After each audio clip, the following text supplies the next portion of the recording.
ऐकायची आहे आणि त्या गोष्टीचं नाव आहे गोड गोड गुलगुले. गुलगुले का माहिती आहेत तुम्हाला? हा, खाताय तुम्ही?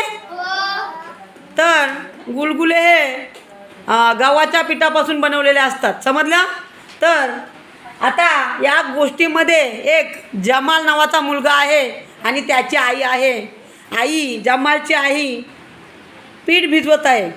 चपाती करायची होती, चपात्या करायच्या होत्या आणि म्हणून ती पीठ भिजवत असतानाच जमाल जो आहे मुलगा तो तिथं बसलेला आहे तिच्या शेजारी आणि जमालची आई काय करत आहे? पीठ भिजवत होती आणि अचानक शेजारचा एक मुलगा मदन, त्याला काहीतरी एखादा प्रश्न अडला होता आणि म्हणून तो विचारण्यासाठी आला आणि तो जमालच्या आईला त्या प्रश्नाचं उत्तर विचारायला लागल्यानंतर जमालची आई त्या प्रश्नाचं उत्तर देत असताना अचानक पीठ मळत कोण होती? आई.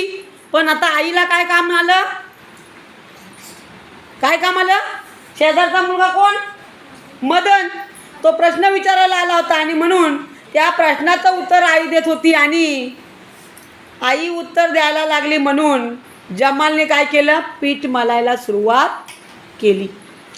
आणि पीठ मळता मळता आता तुम्हाला माहितीच आहे चपातीचं जे पीठ असतं, गव्हाचं पीठ, ते कसं असतं? चिकट. आणि ते पीठ मळता मळता ते पीठ त्या जमालच्या हाताला चिकटलं. आता जमालच्या हाताला पीठ चिकटल्यामुळं जमालनं काय केलं? थोडंसं पाणी ओतलं पिठामध्ये. त्याला वाटलं की पिठात पाणी ओतल्यानंतर हाताला जे चिकटलं आहे ते निघेल आणि म्हणून त्याने थोडंसं पाणी ओतलं आणि पुन्हा तो पीठ मळायला लागला. बरोबर आहे? पण पुन्हा त्याचं पीठ काय झालं? पुन्हा हाताला चिकटलं आणि म्हणून त्याने पुन्हा पाणी ओतला. पुन्हा पीठ हाताला चिकटायला लागलं. अशा पद्धतीनं तो पाणी ओतत गेला. एवढा पाणी ओतला त्याने की पीठ एकदम काय झाला? पातळ एकदम भिजला. एकदम भरपूर पाणी झालं आणि भिजल्यानंतर एवढं पाणी त्यानं टाकलं की पूर्ण पीठ एकदम पातळ झालं. आणि मग जमालच्या आईनं ज्यावेळी प्रश्नाचं उत्तर देऊन मोकळी झाली आणि तिचं लक्ष पिठाकडे गेलं, बघतो तर काय पिठामध्ये काय होतं?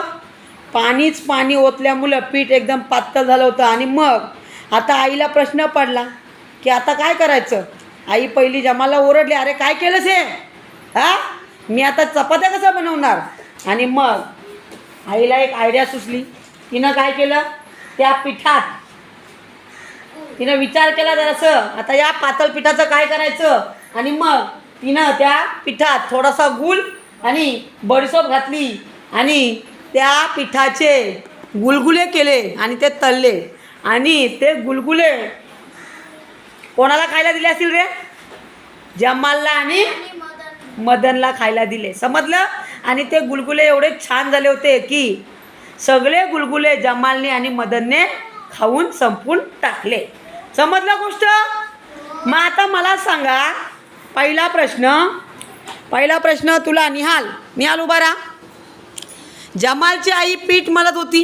पीठ कसलं होतं रे? गव्हाचं पीठ होतं. जोरात टाळ्या वाजवा. बरोबर आहे. हां, गव्हाचं पीठ होतं. आई गव्हाचं पीठ मळत असताना शेजारचा मुलगा एक आला प्रश्न विचारण्यासाठी. त्या मुलाचं नाव काय? हेच सांग. शेजारचा मुलगा जो आला त्याचं नाव काय? शेजारच्या मुलाचं नाव काय? जमालची आई पीठ मळत होती. जमाल बसला होता शेजारी. बोल, घाबरू नकोस. चुकलास तरी काय पाहिजे नाही. काय नाव? कोण सांगील? कोणाला येत आहे? तुम्हाला कळलं? तुम्ही मोठे. जमालच्या. हां बोल. मदन. ओके, जोरात टाळ्या वाजवा वेदसाठी. मदन. काय नाव? मदन. आता मला सांगा, ज्यावेळी जमालची आई मदनला प्रश्नाचं उत्तर सांगण्यात मग्न झाली त्यावेळी मदननं काय केलं? जमालनं काय केलं? जमालनं काय केलं त्यावेळी? जे आई पीठ मळत होती ते पीठ काय केलं? मळायला घेतलं. बरोबर आहे? आणि पीठ मळायला लागल्यानंतर त्याच्या हाताला काय चिकटलं रे? पीठ चिकटलं. आता काव्या तू सांग, ज्यावेळी हाताला पीठ चिकटलं, काव्या उभी राहा. जमालच्या हाताला पीठ चिकटल्यानंतर जमालनं काय केलं?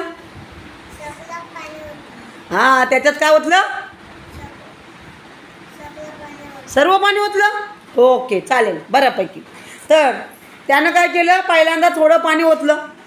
थोडं पाणी ओतल्यानंतर त्याला असं वाटलं की आता पीठ जे हाताला चिकटलं ते निघेल. पण तसं झालं का रे? नाही. पुन्हा त्याच्या हाताला पीठ चिकटलं आणि म्हणून ते काढण्यासाठी पुन्हा त्यांनी ओतलं. आणि अशा पद्धतीनं पाणी ओतून ओतून शेवटी ते पीठ जे होतं ते कसं झालं? एकदम पातळ झालं. मग आता मला सांगा, शेवटी आईनं त्या पातळ पिठामध्ये काय काय टाकलं रे? काय टाकलं? आता या पातळ पिठाचं काय करायचं असा प्रश्न पडला होता ना. आणि मग आईनं काय टाकलं त्याच्यात? काय टाकलं त्याच्यात? हां, काय टाकलं सांगा? काय टाकलं? हां, ज्यावेळी ते पीठ पातळ झालं त्यावेळी आता या पिठाचं काय करायचं असा प्रश्न पडला आईला. मग आईने त्याच्यात काय टाकलं? हा बोल.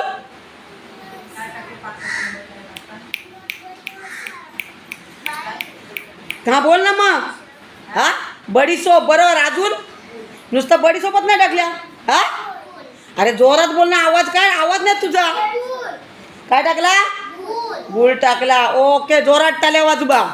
आणि मग मला सांगा आता, बडीशोप आणि गूळ टाकून त्या पातळ पिठात बडीशोप आणि गूळ टाकल्यानंतर त्याचे काय तयार केले? गुलगुले. ओके, गोष्ट आवडली? जोरात टाळ्या वाजवा.